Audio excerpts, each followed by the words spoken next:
Morning সবাইকে, তোমার সবাই কেমন আছো? আমি খুব ভালো আছি। আর দার্জিলিংয়ের ব্লগে আবার তোমাদের স্বাগতম।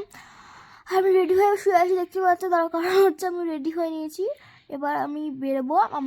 আমরা বেরোবো। মাথাটা স্ট্যান্ড হয়েছে। এই যে মায়ের মাথায় আমি এখন স্ট্যান্ড দিয়ে রেখেছিলাম। হ্যাঁ, না একটু কোথা মারছে। হ্যাঁ, ঠিক আছে। হ্যাঁ, আচ্ছা, যেটা বলছিলাম, এবার আমি রেডি হয়ে গেছি। এবার চুলটাকে আজরাবো এবং ড্রেস চেঞ্জ করবো। তাহলে আমি চললে আমি রেডি হয়ে যাবো, নিয়ে বেরিয়ে পড়বো। মা এখন রেডি হয়নি, মাও আজকে যাবে। আয়নার সামনে ঝামেলা করছিল বলে আমি চুপচাপ শুয়ে পড়েছি। ও আগে হয়ে যাক, তারপরে ভিডিও। তোর কাছে তো অন্য শোনায় না মাঝে। না, আমি ছোট হবো না। তা আমি তো সাইডে ধরেছিলাম। না, হয় না ভাবে। আমি কি করতে না, দাঁড়াও, এখন ভিডিও অন করবে না, এটা কপিরাইট খেয়ে দেবো। আমি গান আছে তো। হ্যাঁ, যেটা বলছিলাম, আচ্ছা আজকে তুমি আমায় দেবে।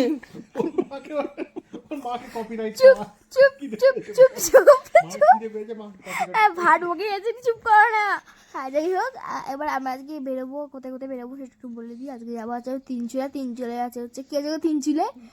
3টে চুলো আছে। 3 চুলাতে হচ্ছে আমারটা হবে বলতে দাও। 3 চুলেতে আছে হচ্ছে চা বাগান। লামারটা আছে, লামারটা যাবো। লামারটা আছে হচ্ছে পাইন ফরেস্ট। আর কিছু নেই। বাতাসি আলুটা আর একবার যাবো। সেলফি মা যায়নি বলে আরেকবার গেছিলাম। সেখানে টয় ট্রেন দেখতে পাবো কিনা জানি না। চুপ, দাঁড়াও, আস্তে। টয় ট্রেন দেখতে পাবো কিনা জানি না, বাট আজকে চান্স। মোমো খাবো।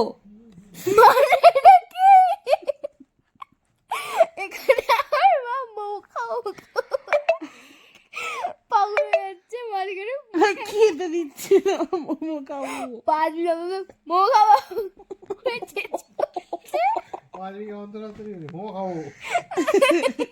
বাবারে।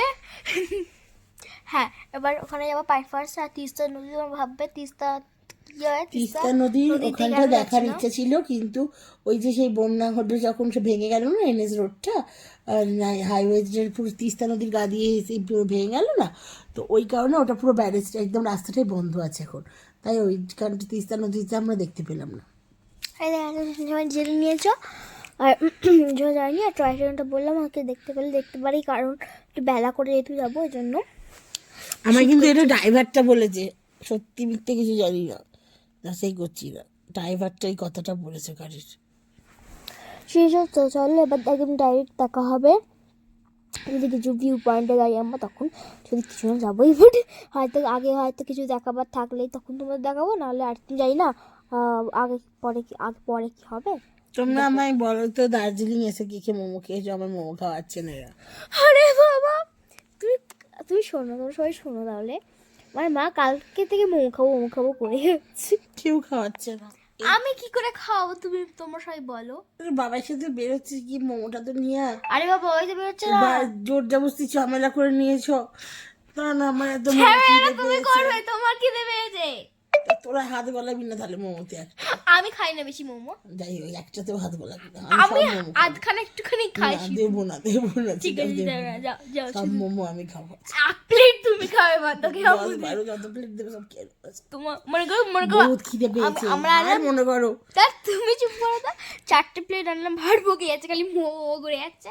মনে করো 4টে প্লেট আনলাম, একটা প্লেট মাকে দেওয়া, 3টে প্লেট আমরা খাবো। ঠিক আছে? ঠিক আছে, এনে তো দেখা। সব তো দেখবো আমরা কিছু খেতে পারিনি, সব খেয়ে নিয়েছে। বাবারে, কি গো, তাই করবে? আগে আন, এখন বকতে পারছি না, বহুত খিদে পেয়েছে। আগে বলো কি গো, তুমি কি আমার মোমো খাবে? যাও না, বড্ড খিদে পেয়েছে, কাকুর হচ্ছে। আমি গিয়ে কি করবো? সামনে আছে, দাও না। তুই যাবি না? আমাকে আবার টানতে নিয়ে যাবে। ওই জ্যাকেটটা নিয়ে চল তো দেখি, কালকে যেটা কিনে দিলাম ওটা চলো আমরা আবার বেরোই। এবার দেখো, পাশে টয় ট্রেন চলে গেল একটা। প্রথম আমার টয় ট্রেন দেখা, তারপর অনেক টয় ট্রেন দেখেছি তোমাদের সাথে।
এ দেখো চারদিকে পুরো ফগেস্ট, কিন্তু ফগেস্ট বলছি, ফগ নয় কিন্তু এগুলো কিন্তু ক্লাউড। ওকে, এটা আমি নিজে বুঝতে ভাবছিলাম, এগুলো কিন্তু ক্লাউড, মেঘ, এটা কোনো কুয়াশা নয়। আমি কি দারুণ ভিউটা, সামনের দিকটা কিছু দেখাই যাচ্ছে না। আর আমি এটা ভয়েস দিচ্ছি তার কারণে দেখো এক একটা গাড়ি আসছে, তার ভয়েস দিচ্ছি তার কারণ হচ্ছে আমার গাড়িতে আমাদের যে গাড়িতে আছে গাড়িতে গান চলছিল, কপিরাইট খেয়ে যাবো বলে, ওই জন্য আর গানটা দিইনি। আর এ দেখো পুরো জাস্ট কুয়াশা, দুধটা দেখো পুরো কুয়াশা, মেঘ মেঘ, হ্যাঁ আমি খালি কুয়াশা বলে ফেলছি, সরি, এটা মেঘ। এরকম পুরো দুধটা কিছুই দেখাই যাচ্ছে না, মাঝখানটা দেবে মানে মানে ভেতর যে কাঁচটা, এখানে ড্রাইভারের যে কাঁচটা, ওটা দিয়ে দেখে তো কিছুই বোঝা যাচ্ছে না। আমি তো বাইরে এটা একটু করে তুলছি বলে তাই দেখো দুধটা কিছু বোঝা যাচ্ছে না, এতে যে কিছুই বোঝা, এটা তাও বোঝা যাচ্ছে মানে সামনে থাকতে না কিচ্ছু বোঝা যাচ্ছে না। আর বেশি না কথা বল, তোমরা দেখো আমি এবার সাউন্ড ছাড়াই দেখো, আর কিছু বলার নেই, দেখো তোমরা জাস্ট। মাম্মামেই দার্জিলিং এসে মেঘকে নিজের হাতে মানে গায়ে মেখে ছুঁতে পেরে বা নিজের গায়ে মাখতে পেরে ওর খুব আনন্দ হয়েছে, এবং সেইটাই তোমাদের সামনে ক্যামেরাতে ধরার চেষ্টা করেছে, যাতে তোমরাও কিছুটা হলে আনন্দ উপভোগ করতে পারো। আর যারা তো আসবে তারা তো সবসময় দেখতেই পাবে, আর যারা সবসময় আসা হয় না তাদের জন্যই ভিডিওটা।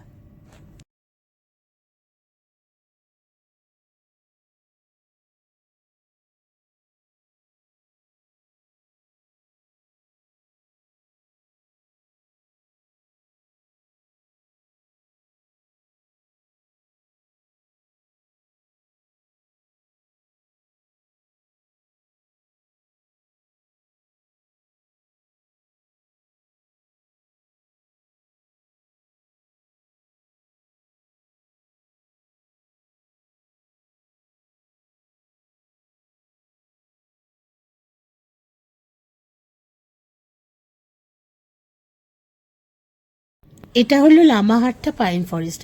এখানে পাইন গাছের সাথে মেঘেদের যেন লুকোচুরি। দেখো আমি এখানে দেখাতে চেয়েছে আহেলি, আমি নয়, আহেলি এখানে দেখাতে চেয়েছে মেঘগুলো কিরম গাছের মধ্যে দিয়ে এসেছে, যেন হাত বাড়ালেই ছুঁতে পারবে।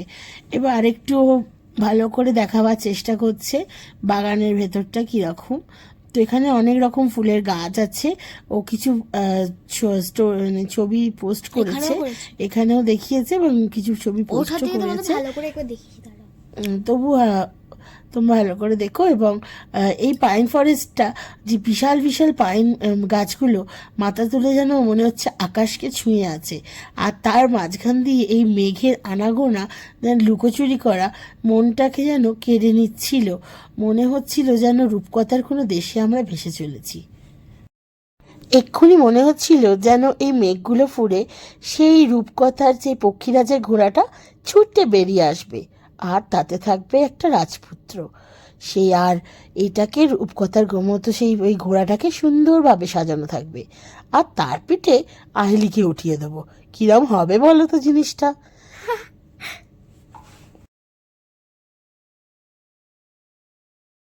এবার আমরা পাইন ফরেস্টের মেঠো পথ দিয়ে আস্তে আস্তে নিচের দিকে নামার চেষ্টা করছি, আর পিছন দিকে ঘুরে ঘুরে দেখছি, ক্যামেরাটার সঙ্গে সঙ্গে ঘোরাচ্ছি যে পাইন ফরেস্টগুলো যেন মনে হচ্ছে বলছে আমাদের তোরা যাস না, আর একটু সময় কাটা আমাদের সাথে। আর কিন্তু আমাদের সময় তো চলে যাবে, থেমে থাকবে না। এবার আমরা ওয়াচ টাওয়ারের দিকে যাচ্ছি। এবার ওয়াচ টাওয়ার থেকে আর একবার পুরো সমগ্র পাইন বনটাকে কেমন লাগে আমরা একটু দেখে আসব। ওয়াচ টাওয়ারে ওঠার সিঁড়ির কাজ আগেটা করে একটু রাস্তাটা খুবই বাজে, পাথর দিয়ে দিয়ে এবড়ো খেবড়ো। তারপরে সিঁড়ি দিয়ে সোজা উঠে গেলে চলে যাবে ওয়াচ টাওয়ারে। ওয়াচ টাওয়ার বা এটাকে অনেকে ট্রি হাউসও বলছে, যার যেটা মনে হয় সে সেটা বলো। আমি এটা ওয়াচ টাওয়ার বলছি এই কারণে, এটা থেকে ওয়াচ করা যাচ্ছে বলে তাই।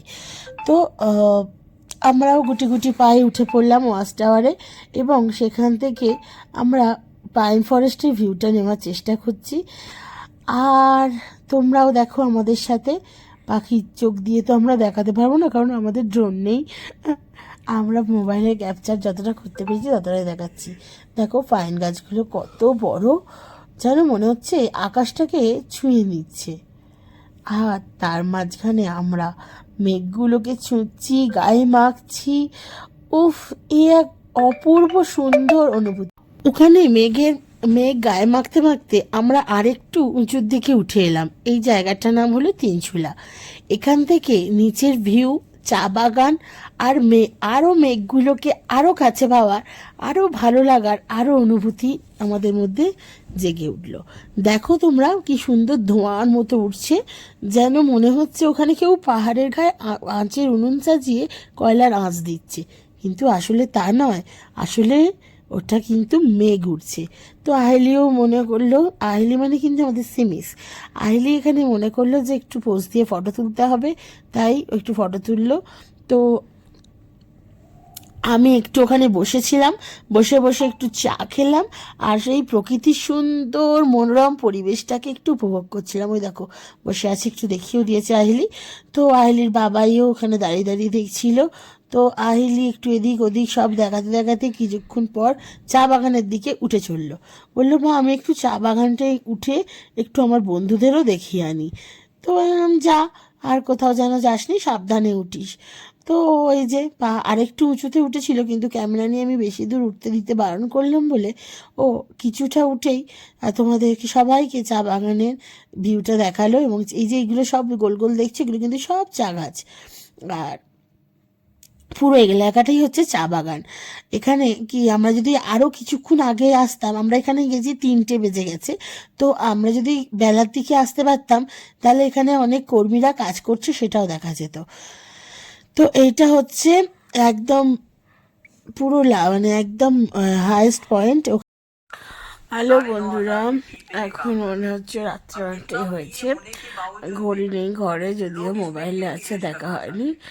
তো আজকে ব্লগটা এখানেই এন্ড করছি। আইলিও এখানে ঘুমিয়ে পড়েছে, ঠিক আছে, এবং এখানে আছে। আর আমার হঠাৎ করে খেয়াল পড়লো ব্লগটা আজকে এডিট করা হয়নি, তো ওই জন্য একবার অন হলাম, অন হয়ে তোমাদের বলি ব্লগটা আজকের মধ্যে এখানে এন্ড। আবার কালকে আমরা যেখানে যাব তোমাদের নিয়ে যাব, এবং পরশু দিন আমরা বাড়ি ফিরছি, আমাদের সাথে তোমাদের স্টেশনেও নিয়ে যাব।